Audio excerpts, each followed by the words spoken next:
मैं तो ये कहना चाहती हूँ कि ये जो दहेज रहित विवाह हो रहा है ये तो बहुत सराहनीय है।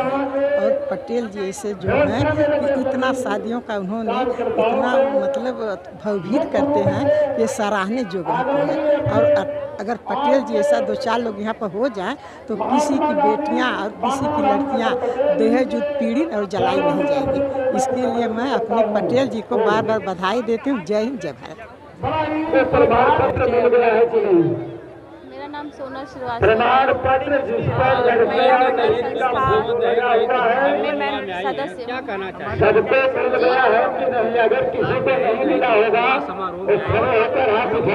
देना चाहेंगे?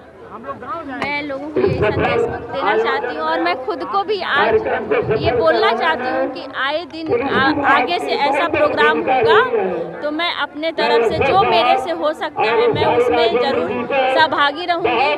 और मैं बोलना चाहती हूँ आपके माध्यम से कि और लोग आए और ऐसे योजना बनाए कि हमारे घर की बेटियां कभी किसी ससुराल में जाकर जले ना, वो आए और इस मंच पे बिना दहेज के शादी करें और अपने आंचल में शिक्षा भी लेकर जाए, ये बात बांध कर जाए कि मुझे अपने ससुराल में जाकर अपने स्वाभिमान के लिए भी और ससुराल के स्वाभिमान के लिए दोनों के लिए लड़ना है और आगे बढ़ना है।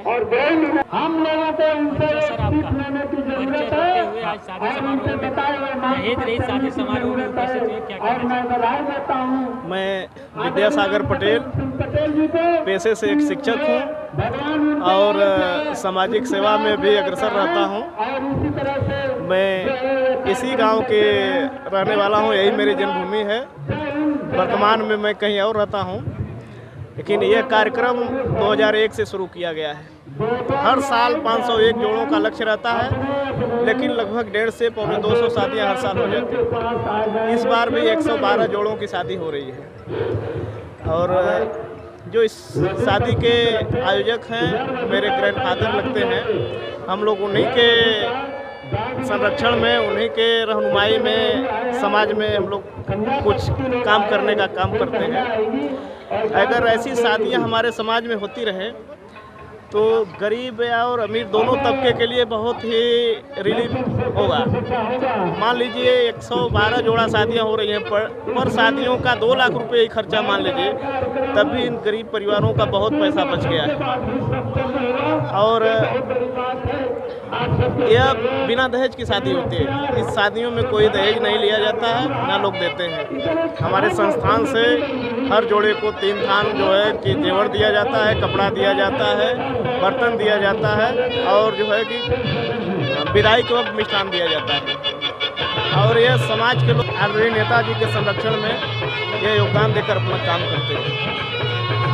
मैं समाज के लोगों से यही आग्रह करना चाहूँगा कि आप लोग समाज में आगे आकर ऐसी शादियाँ का आयोजन करें जैसे हमारा समाज जो दहेज रूपी दानव है इसे छुटकारा मिल सके।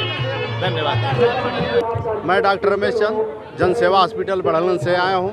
आज 15वां दहेज रहित सामूहिक विवाह दिया के बारे में क्या कुछ कहना चाहेंगे? आज इस दहेज रहित विवाह में बहुत से सारे गरीब बेटियों का शादी आज हो रहा है। बहुत से फजूल खर्चों से हम लोग बच रहे हैं और ऐसे दहेज रहित विवाह हर साल होना चाहिए और बहुत से सारे गरीबों का भला होता है, बहुत से कल्याण होता है और समाज को ये हर साल करके सहयोग करके कराना चाहिए। सामूहिक विवाह एक आने वाली पीढ़ियों के लिए संदेश है जो दहेज को रहित बनाएगा और दहेज से मुक्ति मिलेगी। सभी को शिक्षा समारोह शिक्षा में ध्यान देना चाहिए और बड़हलगंज में हम लोग जन सेवा सामूहिक विवाह हर साल करवाते हैं और पिछले बार जो दिसंबर में हुआ है 251 जोड़ी का शादी हुआ है, उसमें हम लोग का भरपूर सहयोग रहता है और अपने अपने सामर्थ्य से सब लोग सहयोग करते हैं। समाज सेवा के रूप में अगर दहेज नहीं रहेगा तो सब हमारी बेटियां बहू से कोई भी जलेगा नहीं, कोई अपनी जान नहीं देगा। इसलिए दहेज को उन्मूलन करना बहुत ही ज़रूरी है। हम सभी लोग मिल करके इसके खिलाफ लड़ें और दहेज निर्मूलन, दहेज रहित समाज बनाएं।